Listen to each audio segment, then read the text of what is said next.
You're listening to What's Contemporary Now, a show about culture and the people, places, and things that together make it up.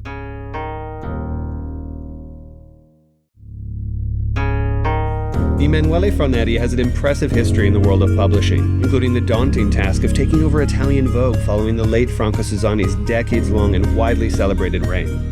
Today he holds the title of Editor-in-Chief at Repubblica, a publication that one might not be judged for thinking is new given its impressive repositioning since first having come under his stewardship. As an editor, Emanuele has an explicit awareness of his own strengths and that of the team he's been so quick to surround himself with. Crediting his thought partners for the tasks they've each been charged with, his own golden rule in life has always been to not pretend to know what he doesn't know. This is Emanuele Farneti, and we are talking about what's contemporary now. Emanuele Farneti, you obviously very much work in public forum with incredible accolades throughout your professional career. But tell us about the years before you jumped into journalism. What was the formative period like? Well, I do come from a family made by two journalists. So I was literally born within a newsroom. In the 70s, both my parents were working with what used to be the main Italian news weekly called Panorama. So I have childhood memories of the good old days of print media where this group of talented journalists in their 30s, in the middle of the 70s, were having a lot of fun playing poker and doing beautiful newspapers. So I guess, although I was too young for being part of the conversation, there's probably within me like a memory of the good old days of print media that kind of still resonates in my life today. Then when I grew up, I had this idea of becoming a journalist myself. Sometimes I blame my parents for not letting me know that this industry was not exactly booming. So maybe they should have told me. So while I was studying law at the university, I decided to start practicing as a journalist. And before that, I think that a big part of my personal taste from the high school years, I did what in Italy is called a liceo classico, so it's like a classical high school where you actually are asked to study ancient Greek, ancient Latin, things that are not usually useful on a daily basis, but they are my foundations. Very often when I write, or maybe even when I think, I guess this classical background has a big part of what I am today. I have a law degree, a criminal law degree that is not super useful for what I'm doing now, although it's always better to know what the rule says, where the boundaries are. And in the meantime, while I was studying law at the university, I started my career throughout television and then print media. And you actually started with sports, not fashion, right? Yeah, it was interesting. Back in 1996, I think, Alessandro Benetton, the scion of Luciano Benetton, was like a young investor, and he fell in love with a New York television called New York One.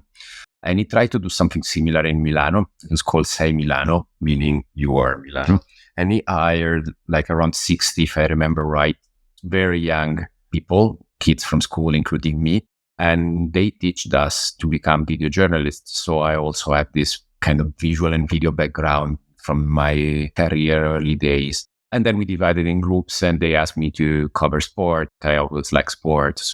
And I had the chance then later on to work with the big Italian sports newspaper called La Gazzetta dello Sport. It's quite known for being the only pink newspaper in the market. And I spent a few years there. Interesting and fun. I felt that I didn't want to spend my life looking after footballers, talked after sport games. So when I had the chance, I decided to leave sport and to move to other media. You actually have a career that's spanned across a number of categories. Obviously, you've just mentioned TV and you've had different editorial roles, culminating in your current position. But Jonathan Newhouse once described you as a true magazine maker, going on to say, who brings to a title surprise, visual freshness, and a true commitment to quality at the highest level. So it made me curious as to what the starting point is for you when taking on a new magazine. What I try to do when I join a magazine or when I have to launch a magazine, but mostly when I join a pre-existing magazine, is to try and understand what is the real DNA, what is the foundation of that magazine. As everything in life, there's something that it's essential within a magazine and a lot of things that are not. So the point has always been try to understand what is the heart of the magazine, what is the DNA of the magazine, and that it's something that you should maybe evolve, but you should not change. And when you understand that, you understand also what are the parts that are not essential that you can remove and change even drastically. So this is pretty much what I do. Try to immerse myself into the history of the magazine, the spirit of the magazine, the legacy of the previous editors, and divide what it's essential and what it's not, and then deal differently with these two parts of the contents.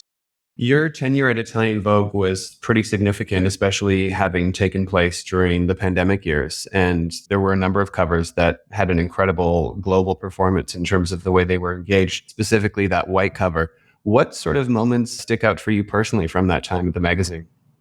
This is really exactly what I was telling you about this DNA of the magazine. So to make a long story short, I felt that the legacy, there were a lot of beautiful things in Franca, Sozzani's, Vogue Italia, but to me, what was essential there was the ability to use fashion to address larger questions, to kind of have a voice about what's happening around you.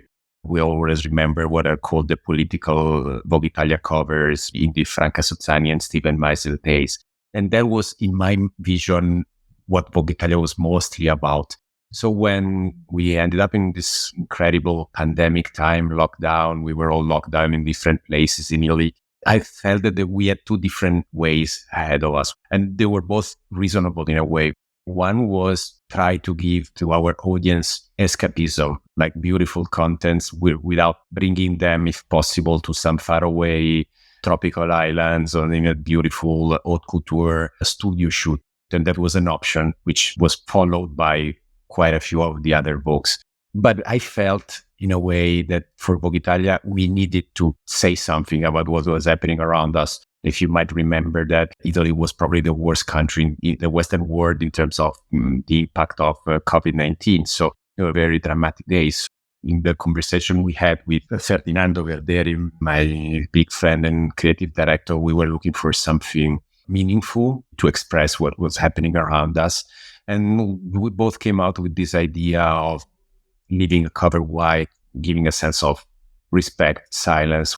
White on those days was also the color of the nurses' and doctors' uniforms. So there were a lot of meanings. Then we had in mind, of course, the Beatles' White Album, the famous cover of The Catcher in the Rye. So there were a lot of references. So we decided to do that. And it's definitely a very good memory because we were not 100% sure how the people would have reacted. There might have been people saying they leave a white cover just because they don't know what to put on a cover. The white cover itself can be potentially a bit controversial for clear reasons. But I was overwhelmed by the reaction of the people that were so emotionally touched by this cover. And it's probably still the most emotional time of my career, seeing how many people reacted and commented and showed us support about that cover. So this is probably the strongest memory I have from those days. Do you feel like the fact that you have a non-fashion background informs your approach to the role of an editor in a different way, especially when navigating something like D, which is a general interest magazine supplement? So you're navigating a much different audience than perhaps what you did at the time of Vogue. First, the golden rule of my life is not pretend to know what I don't know, which sounds obvious, but it's not always the case with editors-in-chief. So I've never pretended to be a stylist myself. I never went on a set pretending to dress someone up. I love fashion, of course, but I've always tried to surround myself with people that are better than me in doing specific things, including styling cover stories, for example, or being in charge of the layouts of a magazine. So what I like to do is first bringing talents together, choosing talents, bringing them together and try to create the conditions for them to work in the best possible way. As for D, it looks to me like it's kind of a nice place to be in terms of being a magazine that can cover most of the things I've been doing so far in my life. Fashion, of course, is a big part of it, but good writing is also essential to the magazine. My past experiences in news magazines or even daily papers are also a part of this. So yeah, what we're trying to do with D, taking advantage of having 52 issues per year, which is a lot, is mixing these ingredients in different recipes throughout the year. And myself more like a general editor instead of a specific fashion editor probably helps me in making this mix a bit more various and surprising, hopefully. Well, also, you've managed to curate a weekly publication at the quality of a monthly, which is a pretty impressive feat. And this is not like D is a new title or outlet. You've certainly transformed it both in terms of its content and where it sits in the industry as a whole. But what were the early strategies there, and how is it that you've managed to sustain such a high quality for a weekly? Good point. This is exactly what the idea I shared with my team is let's do something that looks as beautiful as a monthly, but has the frequency and the impact of a weekly. I was like, oh, that's a very good idea. But now that we have to do it every week, I'm not sure that my team still lost the idea because it honestly it does take a lot of work. Seriously speaking, I think that when I joined the company, I discussed with my publisher two options. D has a story of more than 25 years. It's a very solid title. So I felt we had two options. One was keep doing what it's called like a women's weekly, celebrities, recipes, psychologists, suggestions, and blah, blah, blah. This was plan A. Plan B was looking at what's more interesting in the international publishing industry. And some of the best titles to me, but not only to me, are newspaper supplements from the New York Times, of course, WSJ, Emblemon. So I was able to convince my publisher that this second option was much more interesting. So we gave up the fight for having another local celebrity on the cover. And we gave up this very old school idea of the women's paper weekend supplement that a male reader brings home to share with his wife, that it's really the opposite of what women empowering. We gave up and we focused on trying to do the most beautiful magazine possible. And I took advantage, obviously, of the relationship with people I used to work with in my Vogue Italia days in terms of photographers, stylists, creative directors, different contributors. And this is where the new D was born. It's a women's magazine in terms of covering mostly women fashion, but we never think about the gender when it comes to decide the cover or decide an interesting inside story, honestly. That is something I also wanted to ask you is you have 52 covers per year, 60 to 70% of which are fashion and beauty, but you also have society, art, and lifestyle focused issues. And I was curious as to which audience consideration informs that kind of categorical breakdown in terms of what you allocate to what subject. Well, it's not rocket science, but we clearly have a vision that our readers love fashion, but they would not love to have 52 fashion covers per year. So if we don't do 52 fashion covers per year, it's not about budget, which is also relevant, of course, but it's because readers are just not that much into fashion for wanting a magazine to do 50 fashion covers per year. So basically, we plan the year in advance. We predefine the most relevant moments in terms of the fashion seasons, in terms of what the beauty industry might need, in terms of design when it comes to the design week in Milano. We predefine an art cover if we know that we will have the Venice Biennale. And once this general program of the year is done, we still miss probably around 30% of covers where we can definitely bring in interesting ideas that we feel that are adding value, mostly for our readers more than for our advertisers, honestly. So whether that be a society piece, whether it be like I would not say like a celebrity, but more like an interesting person to portrait on a cover, better if she or he doesn't have to promote something like a movie or a book. So we try to get talent or celebrities, if you want to call them, outside the usual promotional system, whether it can be travel sometimes or just the most surprising idea that we can bring together. Because if I may, the other rule that I have in mind, which I think it's interesting when it comes to magazine, is that basically magazines can have two different approaches to covers, but also to the editorial mix. One is being consistent and the other one is being surprising. Being consistent is what happens with like 80% of the magazines, I would say. So they have very similar cover layouts. Cover lines are similar.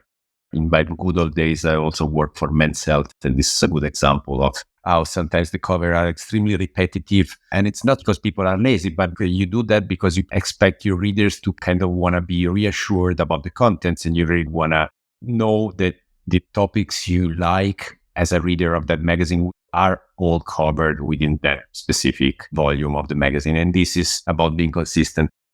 On the other hand, some titles can afford to be surprising. So I feel that this is similar for Vogue Italia being the title so strong, or for D being a supplement of a newspaper. I think that in both cases, my job was more about surprising the readers, that was more about giving the readers what they don't expect to be interested in, instead of giving them what they already know that they like. How do you view the role of an editor? What I really like about working for a print media instead of digital, which we all love and we all obviously care a lot about, is the fact that within a print media, whether that be a newspaper or a magazine, you need to edit, meaning that you need to choose and you need to take responsibility for what you decide to include or not to include in your magazine, to give a cover to or not give a cover to, compared to the infinite space that you have in a digital environment where you can just keep adding and adding and adding and changing and adjusting. When it comes to print, what's done is done. It's really about taking responsibility and having a strong point of view, and that hopefully readers like it. It's the most important part of our job, to have the personality or the arrogance, if you prefer, to decide what's relevant for your readers and what's not. It's been said that print is destined to become a luxury item, and it might seem antithetical to the idea of a weekly, but biannuals are becoming a more common medium or format for print. What are your plans for the incredible work that you've been doing with D? Clearly, you can't just be losing it in the archive. Is there something that we can look forward to there? Yeah, I mean, I was thinking about this because before accepting this new job, I had a few conversations in Milan and Paris with people from the industry. And I didn't tell anyone that I was in conversation for a weekly. But most of these people told me that what's more interesting in the fashion publishing environment today are either newspaper supplements, again, TEM, or biannuals, or like super niche magazines. What's in between is going through an harsh time, probably. I was thinking about this, and I felt that we might be in the position of trying and add something to what we're doing at the moment. The fashion contents we produce for D have three main limits. One is that they disappear so fast. There are stories that take ages to bring together, a lot of effort, energy, money, and like in 5 days, they're gone because you need to release the next issues. Second limit is that we work very hard to get the possible quality in terms of print and paper, but it's a weekly and that comes with a lot of circulation newspaper. Third is that we don't have an international distribution. So most of our international audience just know the Instagram, of course. So we are working on an idea for the second half of the year that I really care about. And it's about bringing together all the fashion contents we produce each season, wrap them up in a beautiful hardcover version, translate the best articles we have within the News Weekly, wrap it up and sell it internationally in the best international newsstands and bookstores.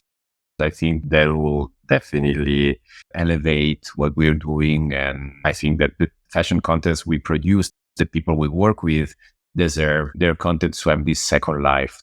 So this is one of my plans for 2024. Can't wait to see that. And something else that's been very prevalent in your editorial offerings to date has been the coverage or inclusion of things like diversity and environmental related subject matters. Can we tap into your thoughts on the importance of reflecting what's going on in the world in your work, as well as intentionally looking to make positive impacts in what it is you're putting out? Yeah, absolutely. I mean, I think we live in a very conservative country more than ever, unfortunately. And I think that fashion has a strong voice. And again, when you have a strong voice, it'll be such a shame not to use it to say something meaningful. So I feel that more than ever, fashion in general, but fashion in Italy, since what's happening around us, should be vocal and try to sustain and support some battles that are very relevant for today's society. One of the issues I'm more proud of came out, I think, last spring, maybe, and it was completely dedicated to second generations. That's what we call Afro-Italians, so second generation Italians. And it was not only about them, but it was conceived, styled, and photographed by second generation Italians themselves. Then it became kind of a little, manifesto. It's a long story, but basically there are a lot of Italian kids that are born here by not Italian parents, and they need to wait years to get an Italian passport, which is incredibly unfair. And so this issue was our little contribution to raise conversation about something that is clearly not going in the right direction in this country now more than ever. I think it's about being authentic and meaning that I feel I was always discussing with Ferdinando in my Vogue Italia days. I feel that everything we've done there and probably at D2, they work when the intentions of the people that do it are authentic. Readers understand if you do something just because you have to, or because it's the fad of the moment, or because you think to take advantage of this. The best reaction we had were out of covers or stories where this authenticity, even a little bit of naivete came out, because people understand if you don't mean it and you just do it with a personal agenda. Are you focusing on a unique balance of innovation with tradition, or not to be too literal about it, but what's the kind of general approach there on some of the subjects we're talking about? I'm sure that comes into play. I need to consider that at the very end, Italy, it's a bit like a conservative country. On the other hand, that means it's even more interesting for us to not be conservative in a way. So it's difficult to tell, but I would say that, yeah, we will always deal with this idea of mixing some more traditional contents with something that it's a bit more daring.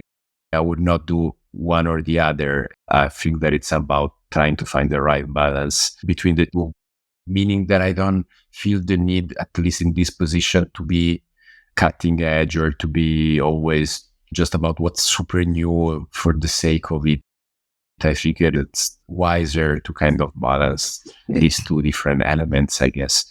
Can you walk us through the broader scope of your work? Because obviously you and I have discussed separately that it goes beyond D, but I feel like you would do it more justice than I, giving us a little rundown of those other titles.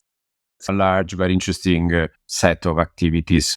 So basically, I was called to become the responsible of fashion and beauty and, let's say, design contents of La Repubblica daily paper and group. That implies the Women's Weekly. As we said, we will be relaunching or launching a men's monthly starting from June 24. We launched last year another interior supplement called Door that comes out once a month. So it's another monthly. And then I overview the fashion contents, meaning reviews and everything from the daily paper and the website of the daily paper. That means on print, on the newspaper, that every time we run a review of a fashion show or every Saturday where we have 3 pages, I'm responsible for those pages too. So the idea was to have someone or a team of people that just were dealing with all these different channels, with all the different platforms, and take advantage of scaling 3 different magazines plus a newspaper to cover the broader spectrum of contents when it comes to fashion and beauty. And it's interesting, honestly, sometimes a brand might reach out to you, offer you a piece for D, and you realize that it works better on an interior title. So you can move it to Door, or you can have a fashion photographer that it's into interiors and you can ask him or her to add a couple of extra days when he travels to Japan and take some beautiful interior pictures. So this is something that's honestly quite unique. The opportunity I have to play with so many different tools. And I think that's really gives a strong benefit to the different titles because they're these blurred lines, seeing helps the magazine to be a bit more surprising. It sounds very symbiotic, definitely. You're clearly working across different spaces, some of which you've just mentioned in terms of the interiors. Obviously, we've discussed fashion, there's art, men's. Outside of your professional sphere, what sort of things do you enjoy?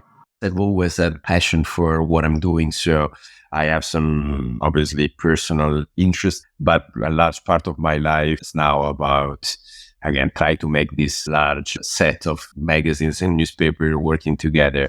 I've always dreamed to become a novelist, but I love books so much and I respect them so much that I kind of prefer not to add another useless book to the endless amount of books that are released every day. So maybe in the future that will be my next job. But for now, I think that I'd rather keep doing what I'm doing.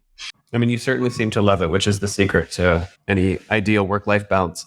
It's not considered work when you love what you do, right? And that leads us to our last and final question, which is, what is contemporary now? Teamwork. I would say teamwork. I mean, I've just mentioned briefly some of them throughout this conversation, but this is possible because of Dr. Del Moro and Jacob Kay on top of my in-house team. I mean, they are all bringing so many ideas, so many opportunities, and such a good energy to the magazine. And obviously, nothing would have been possible without them. Ferdinando, Giovanni Bianco, back in my Vogue Italia days, Thomas Persson, who designed Vogue and designed I understand that there are editors that are, and it might make sense to have celebrity editors. I see advantages of celebrity editors, but I think, or at least I consider more contemporary, that working in a team can deliver better results. So I really believe that teamwork is bringing together the best possible people. And again, not pretend to be the only person able to do something and maybe step back when you understand that someone is better than you in doing something. I have people writing better than me, designing pages better than me, styling way much better than I could ever style. So yes, I guess to me what is contemporary is finding the right people, give them space, give them trust, and share obstacles, but also gratifications. Teamwork, collaboration, and humility are what I took from that. It sounds kind of ideal.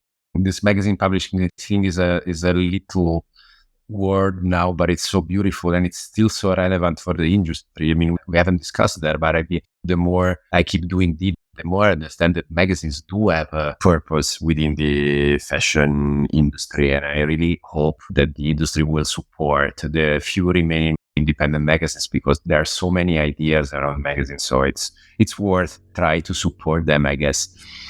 Absolutely. In their absence, you lose the tentpole effect and it all becomes rather flat, which isn't going to be good for brands or anybody. So I definitely think people still love magazines, and we're seeing that with new independents opening each season. So I think you have a long road left. Thank you for what felt like a masterclass today. It was great.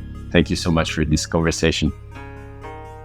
Thanks for tuning in to this episode of What's Contemporary Now. A special thanks to our show's producer, Cheyenne Asadi, who makes it all possible.